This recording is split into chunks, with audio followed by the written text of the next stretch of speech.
Hello, David here at merchantaccounts.ca with another episode in our How to Fight Chargebacks series.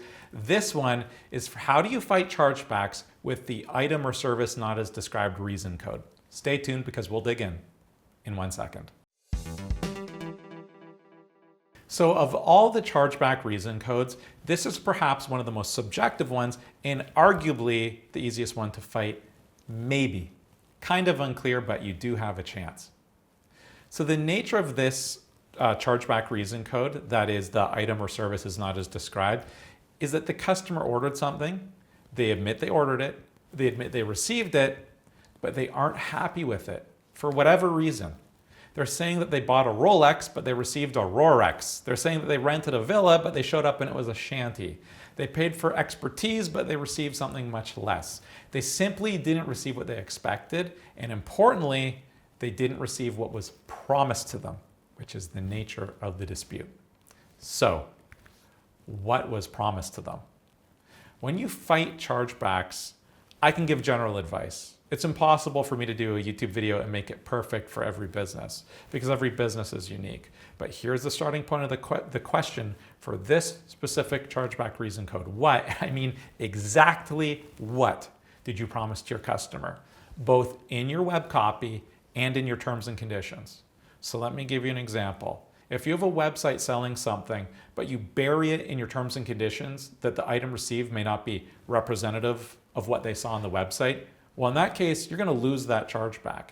You usually can't win those, and you shouldn't win those on a technicality. You're supposed to provide, like Visa wants you to be an honest and ethical merchant. And that is the reason for this cardholder protection, and I fully support it. I have no problem saying that I support it. So you should not rely on your terms and conditions to, in a shady way, try and squeeze out of it. That's not a proper way to do it, and I don't have any advice for you. However, a lot of the times merchants bend over backwards. They offer a great product or service, but the customer is just being difficult or unreasonable, and that does happen. And that's what this video is about. And you can win these chargebacks, especially if it's properly documented. So what should you do? To win this chargeback, you need to laser focus on what was promised to the customer. You should probably do a screenshot of your website where your marketing copy showed what they were purchasing, if it was an online sale, or a copy of the invoice or any correspondence if it was not an e-commerce purchase. What can be especially helpful is that correspondence. So let's say that you're a designer, and we all know design can be subjective. However, maybe you're designing a logo for them. And along the way, you're emailing with the customer, you're communicating with them, and they're commenting on the progress. They've signed off on the font. They've signed off on the color. You would include that correspondence to show, hey, like we worked with this person, and here's them signing off on our work. Now, this doesn't need to be a long video because it's too situationally specific for each type of business. But if you consider what you promised to the customer, and you look at what proof you have to see that it was rendered and that they received it, now that could be photos of the item that went out the door, or documentation to prove an item was legitimate, proof of delivery, especially if you have the delivery slip that states that the customer was given the opportunity to examine the item, and before accepting it, they signed that it was received in satisfactory condition and was as described. Now, a lot of my viewers will be sitting here watching and being like, yeah, Dave, I would love to wish that document into existence. It's not you can't always do that. And just like my other videos in this series, you can't plan retroactively, but you can also think ahead. Like a lot of chargebacks, it can be really hard to win if you don't have the compelling evidence. Let me rephrase that.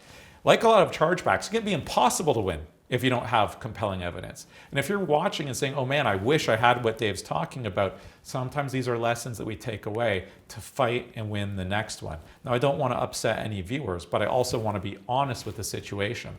A lot of fighting chargebacks is about planning ahead and constantly improving.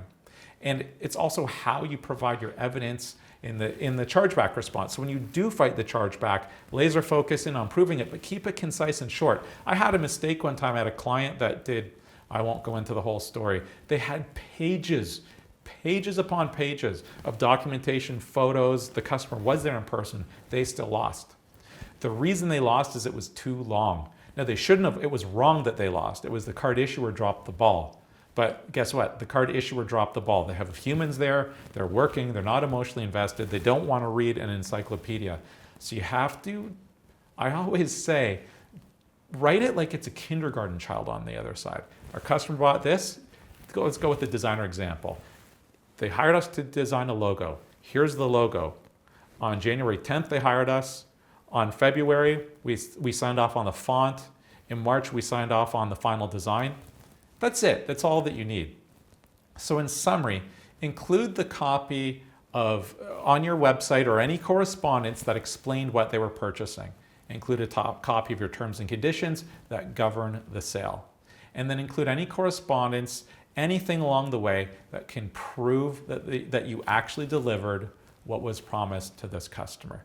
Now, if you're having a problem with chargebacks that you need help with, please do reach out to us at merchantaccounts.ca. We're happy to listen and to give the best advice that we can to try to help you win the chargeback. And also, if you would like a quote for credit card processing for your business, again, reach out to us at merchantaccounts.ca. And just for the record, we often work with our clients after they get a chargeback to see what they could change going forward to have a better chance of winning. You always keep learning and growing, and that has to be the approach to minimizing your chargebacks and then improving your win rate when they happen. And with that, thanks for watching. Have a nice day. Bye now.